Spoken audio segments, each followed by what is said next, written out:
Parliament का ये काम है कि लेजिस्लेशन कर रहे हैं, और लेजिस्लेशन के दो तरीके हैं। एक ये है कि आप ऑर्डिनरी लेजिस्लेशन करते हैं और दूसरा आप कॉन्स्टिट्यूशनल अमेंडमेंट करते हैं। कॉन्स्टिट्यूशनल अमेंडमेंट की ज़रूरत उस वक्त पेश आती है कि जब आप ये समझते हैं कि जो कॉन्स्टिट्यूशन के अंदर जो चीज़ें हैं या उनको और बेहतर करने की गुंजाइश है, या ये है कि कोई नए इनिशिएटिव्स करने की गुंजाइश है, या ऐसी चीज़ें जो कॉन्स्टिट्यूशन की स्पिरिट के मुताबिक चल नहीं रही उनको एलेबोरेट करने की ज़रूरत है। उसके लिए हमारा कॉन्स्टिट्यूशन जो है वो पार्लियामेंट को ये इख्तियार देता है आर्टिकल 239 के नीचे कि वो कॉन्स्टिट्यूशन को अमेंड कर सकते हैं, और उसके लिए 2/3 अक्सरियत का होना ज़रूरी है, चाहे वो आपकी नेशनल असम्बली है या आपका सेनेट है। तो अब तक 25 जो है वो आइनी तरमीम जो है वो हो चुकी है और मुख्तलिफ सब्जेक्ट्स के अंदर जो है वो होती रही हैं। अब इस वक्त 60,000 से ज़्यादा केसेस सुप्रीम कोर्ट में मौजूद हैं, और उसके बाद 24 लाख से ज़्यादा जो है वो आपके मुख्तलिफ हाई कोर्ट्स या डिस्ट्रिक्ट कोर्ट्स के अंदर मौजूद हैं।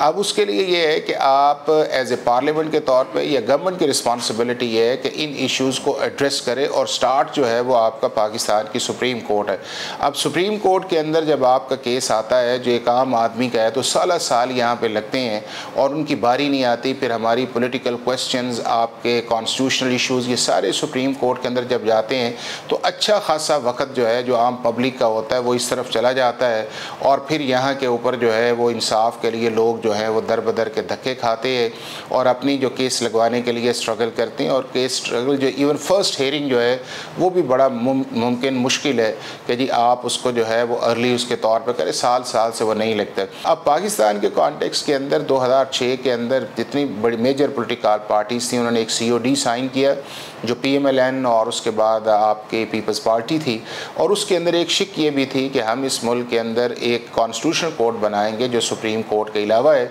और उसका काम पाकिस्तान के जो पॉलिटिकल क्वेश्चंस हैं, कॉन्स्टिट्यूशनल क्वेश्चंस हैं, इन्फोर्समेंट ऑफ फंडामेंटल राइट्स है, इंटरप्रिटेशन ऑफ लॉ, ये वो देखेगी ताकि पाकिस्तान का आम आदमी जो है वो इन रेगुलर कोर्ट्स के अंदर जो डिले आता है या बैकलॉग आता है उसके अंदर सफ़र ना करे। उसको सारी पॉलिटिकल पार्टीज़ चाहे मजहबी हैं या उसके बाद जो उस वक्त इसका हिस्सा नहीं थी, सब ने उसको एंडोर्स किया। उसमें PTI भी शामिल है, JUIF भी शामिल है, नेशनलिस्ट पार्टीज़ भी इसके अंदर मौजूद हैं। लेकिन इसकी इम्प्लीमेंटेशन जो थी वो इस तरह मुमकिन ना हो सकी, चूँकि जब इलेक्शन मोड के अंदर ये सारे चले गए और फिर 2013 से लेके आज तक एक पॉलिटिकल कन्फ्रंटेशन है वो पार्लियामेंट के अंदर भी है, पार्लियामेंट के बाहर भी मौजूद है।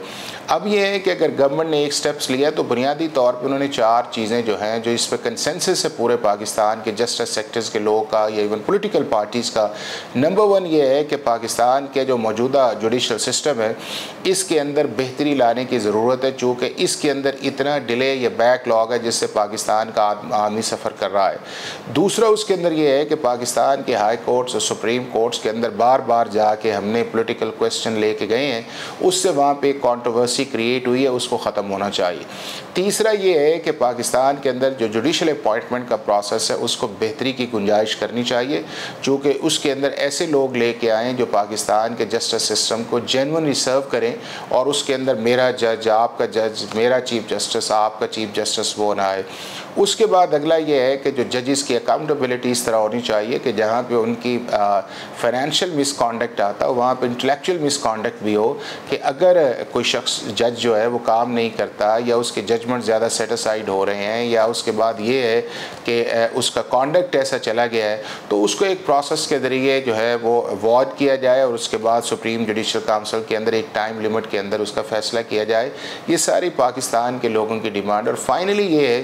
कि पाकिस्तान का जो सिस्टम है जिसमें आपका supreme court, high court, district court है, इसकी मेजर कॉन्स्टिट्यूशन और लीगल सर्जरी की जाए, रियासत को इसके अंदर इन्वेस्ट किया जाना चाहिए, और वो चीज़ें जो हैं जो जस्टिस डिलेड के अंदर आती हैं या जस्टिस डेड, जस्टिस डिनाइड है, उन सारी चीज़ों को प्लग इन किया जाए। दुनिया भर के अंदर जो जजेस की अपॉइंटमेंट है वो पार्लियामेंट भी करती है, एग्जेक्टिव भी करती है, जुडिशरी भी करती है, तो इस चीज़ के अंदर मेरा ख्याल है कि वो भी एक स्ट्रीम लाइन करने की ज़रूरत है। अगर पाकिस्तान के अदालती या जस्टिस निज़ाम को बेहतर करना है तो स्टार्ट जो है वो आपका आएगा, पार्लियामेंट उसका इनिशिएटिव लेगी, फिर उसकी इन्वेस्टमेंट आएगी उस चीज़ के अंदर, उसके बाद ये हमारे जजेस का रोल उसके अंदर आएगा, चूँकि इन्होंने तो वो काम करना है कि जो आपको कानून कहता है कि आपके मुल्क के अंदर बाहर से लोग पैसा नहीं लेके आते कि जी आपका जो अदालती निज़ाम है वो डिले पे मबनी है और उसके अंदर बड़े कॉम्प्लेक्स इश्यूज़ हैं। तो इसी तरह मैं समझता ये हूँ कि एक अच्छा एक प्रपोजल्स है। हाँ, इसके अंदर ये है कि कंसेंसस की ज़रूरत थी,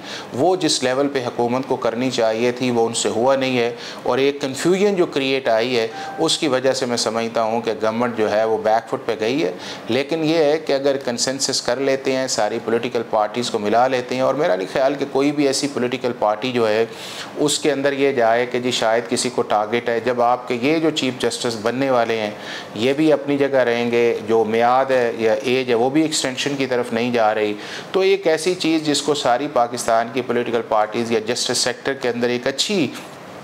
उसके मुतल्लिक आवाज़ या राय है, तो उस चीज़ को अगर बन जाता है या पार्लियामेंट कर देती है तो मेरा ख्याल है वो अच्छी चीज़ है। लेकिन कंसेंसस का होना,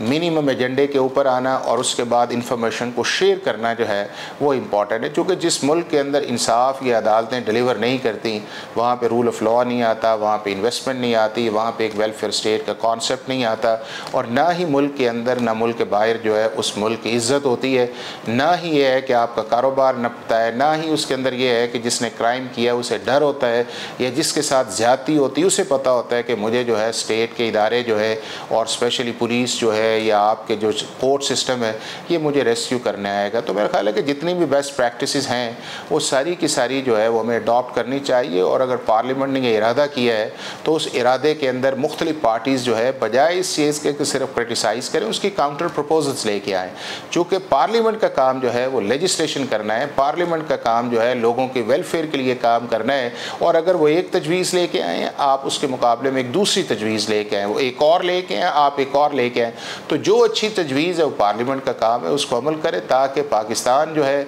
उसका एक कॉन्सेप्ट जो हमने 1947 के अंदर देखा था, एक आज़ाद और जहाँ के ऊपर इंसाफ की हुक्मरानी, वो तभी अचीव हो सकता है कि जब हम सारी पॉलिटिकल पार्टीज़ या पार्लियामेंट मिल के जो है इस मुल्क को इस दलदल से निकालें, और पाकिस्तान के अदालती या आपका जो इंसाफ का निज़ाम है या गवर्नेंस का निज़ाम है या ब्यूरोक्रेटिक सिस्टम है या एडमिनिस्ट्रेटिव जस्टिस सिस्टम जो है उसके ऊपर जो है वो एक इंस्टेंट किस्म का एक्शन किया जाए, ताकि जेन्युइनली पाकिस्तान का आम आदमी समझे कि रियासत के इदारे, पार्लियामेंट, जुडिशरी सब मिल के जो है इस मुल्क को इस दलदल से निकालने लगे हैं, और यहाँ पर एक रूल ऑफ़ लॉ का सिस्टम जो है उसकी इस्टेब्लिश करने की एक जेन्युइन जो है वो कोशिश की जा रही है।